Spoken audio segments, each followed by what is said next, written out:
আপনারা কেউ যদি কোনোদিন দেওঘরে যান, আমাদের সৎসঙ্গ ঠাকুর বাড়িতে যাবেন, দেখবেন সৎসঙ্গ নগরের ভিতরে, ওখানে একটা সৎসঙ্গ নগর মানে গোটা এরিয়া সৎসঙ্গ নগর বলা হয়, সেইখানে একটা জায়গা আছে, জায়গাটার নাম হলো বেদ ভবন। বেদ ভবন।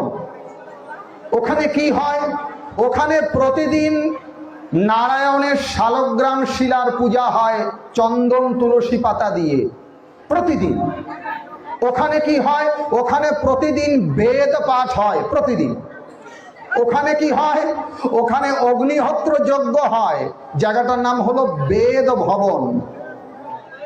আবার আপনারা যদি আমাদের সৎসঙ্গ ঠাকুর বাড়ির ভেতরেও যান, খুব মন দিয়ে শুনবেন কিন্তু, সেইখানে আমাদের সৎসঙ্গ ঠাকুর বাড়ির ভেতরেও নারায়ণ শিলা মানে শালগ্রাম শিলার পূজা হয়। একদিন দুই দিন নয়, প্রতিদিন হয়। এবং ভগবান শিবের শিবলিঙ্গ বানেশ্বর লিঙ্গর পূজা হয়। শ্রী শ্রী ঠাকুর অনুকূল চন্দ্র তিনি যতদিন ছিলেন নর শরীরে, প্রতি বছর তিনি মা সরস্বতীর পুজো করতেন, উপবাস থেকে অঞ্জলি প্রদান করতেন প্রতি বছর। দেওঘরে দ্বাদশ জ্যোতির্লিঙ্গের একটা জ্যোতির্লিঙ্গ আছে, বাবা বৈদ্যনাথ বলা হয়। দ্বাদশ জ্যোতির্লিঙ্গ মানে গোটা ভারতবর্ষে 12টা জ্যোতির্লিঙ্গ আছে, মোট 12টা।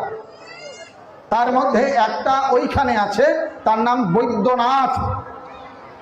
সেই বৈদ্যনাথ বাবার প্রতিদিনের স্নান করা যে জল, সেই জল আমাদের ঠাকুর বাড়িতে আসে, এখনো আসে। শ্রী শ্রী ঠাকুর অনুকূল চন্দ্র যতদিন নরশরীরে ছিলেন, প্রতিদিন সেই বৈদ্যনাথের পাণ্ডা পূজারী শিবের স্নান করা জল ঠাকুরের কাছে নিয়ে আসতেন। ঠাকুর সেটা ভক্তি ভরে পান করতেন। এই জন্য যারা অপপ্রচার করে, এরা জানে না, অজ্ঞতার বশীভূত হয়ে এরকম তারা কথা বলে। এটা আমি কেন বললাম আপনাদের, যে আমরা কোনো নূতন ধর্ম আনিনি তো, সেই প্রাচীন ধর্মটাই আমরা আর্য কৃষ্টির বিধান অনুসারে পালন করার চেষ্টা করছি। এজন্য শ্রী শ্রী ঠাকুর তার বাণীতেই বলেছেন, পূর্বপুরুষ চেতন ধারা ধর্মে যদি ছাড়তে হয়, জোর গলাতে বলছি আমি, নিছক সেটা ধর্ম নয়। जिसे ना जाना आज तलक, तो चुपचाप देता रहा सहारा। न मांगा कुछ भी बदले में, बस बरसाया प्रेम दोबारा। न जोर से बोले, न दिखाया चमत्कार, फिर भी बदल दिए दिल हजार। ठाकुर हैं वो मूक प्रकाश, जो चलते हैं हर एक के पास। नेताओं ने खोजा उन्हें, महापुरुषों ने माना उनको गुरु।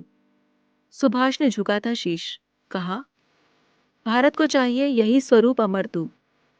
नजरें उनकी शीतल छाया, कुंठित मन को दें रूह की माया। न धर्म में बांधे न जात में तोले, हर दिल में प्रेम की बातें बोले। जैसे समुद्र में खो जाए किनारे, वैसे ही खो जाओ तुम उनके सहारे।